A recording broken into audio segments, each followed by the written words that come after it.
இந்த லெந்து நாட்களின் 19வது நாள் தியானத்தை கேட்டுக்கொண்டிருக்கிறவங்கள் அனைவருக்கும் ஆண்டவர் இயேசுவின் திருப்பெயரினால் ஸ்தோத்திரங்கள்.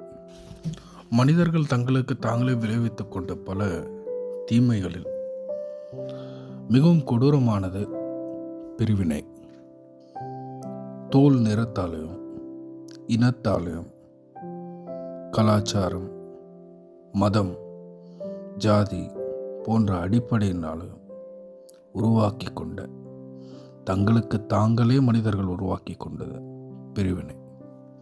வரலாற்று ரீதியாக நாம் பார்க்கின்ற பொழுது இந்த பிரிவினை பல நேரத்தில் அடிமைத்தனத்தையும் வன்முறையும் கொடூரங்களையும் அது நியாயப்படுத்தியிருக்கு.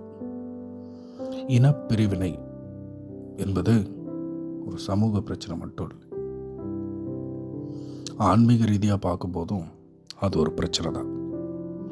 எல்லா மனிதர்களும் கடவுளுடைய சாயலில் தான் படைக்கப்பட்டிருக்கிறார்கள் என்று திருமறை சொல்லுகின்ற பொழுது, என் பக்கத்தில் இருக்கிறவரை விட நான் உயர்ந்தவர் என்கின்ற எண்ணம் அது ஒரு ஆன்மீக பிரச்சனை. ஆக்சுவலாக அது ஒரு பாவம். எப்போ நம்ம செயல்லையும் நம்ம எண்ணத்திலையும் உயர்வு தாழ்வு என்கின்ற பாகுபாடு வந்து விடுகிறதோ, அப்போவே நாம் நமக்கு தெரியாமலேயே அநீதிகளையும் கேவலங்களையும் ஏற்றத்தாழ்வுகளையும் ஒரு அமைதியான வன்முறையும் செய்ய துவங்கி விடுகிறோம். கருப்பாக இருக்கிறவரோட வெள்ளையாக இருக்கிறவர் உயர்வுன்னு நினைக்கிறது, கிராமத்தில் இருக்கிறவரோட சிட்டியில் வாழ்கிற ஒரு உயர்வுன்னு நினைக்கிறது, பணம் இல்லாதவரோட பணம் இருக்கிற ஒரு உயர்வுன்னு நினைக்கிறது. இது எல்லாம் பெருமை இல்லை, பாவம். 1ஆம் நூற்றாண்டு பாலஸ்தீனாவில் யூதர்களுக்கும் கிரேக்கர்களுக்கும் நடுவில் ஒரு பெரிய பிரிவினை இருந்தது. அந்த பிரிவினையை பற்றி பேசும்போது தான் அப்போஸ்தலனாகிய பவுல் கலாத்தியர் 3:28 சொல்றார், யூதன் என்றும் இல்லை, கிரேக்கன் என்றும் இல்லை, அடிமை என்றும் இல்லை, சுயாதீனன் என்றும் இல்லை, ஆண் என்றும் இல்லை, பெண் என்றும் இல்லை, நாம் எல்லாரும் கிறிஸ்து இயேசுவுக்குள் ஒன்றாய் இருக்கிறோம்.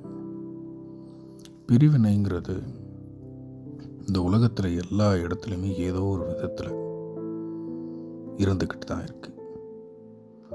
ஆனால் பிரிவினைகள் எல்லாவற்றையும் கடந்து தாண்டி ஒன்றாக வாழ்வது தான் மனிதர்களாகிய நாம் வாழ வேண்டிய வாழ்க்கை.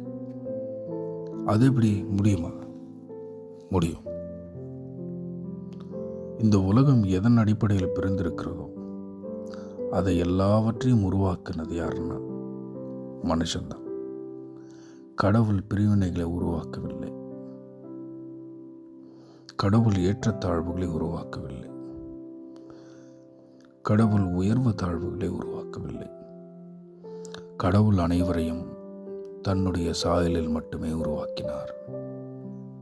நம் பிரிவினைகளும் நாமும் பிரிக்கின்ற, நமக்கு பிடிக்காத யாரோ ஒருவர், அவரும் கடவுளுடைய சாயலில் தான் இருக்கிறார்.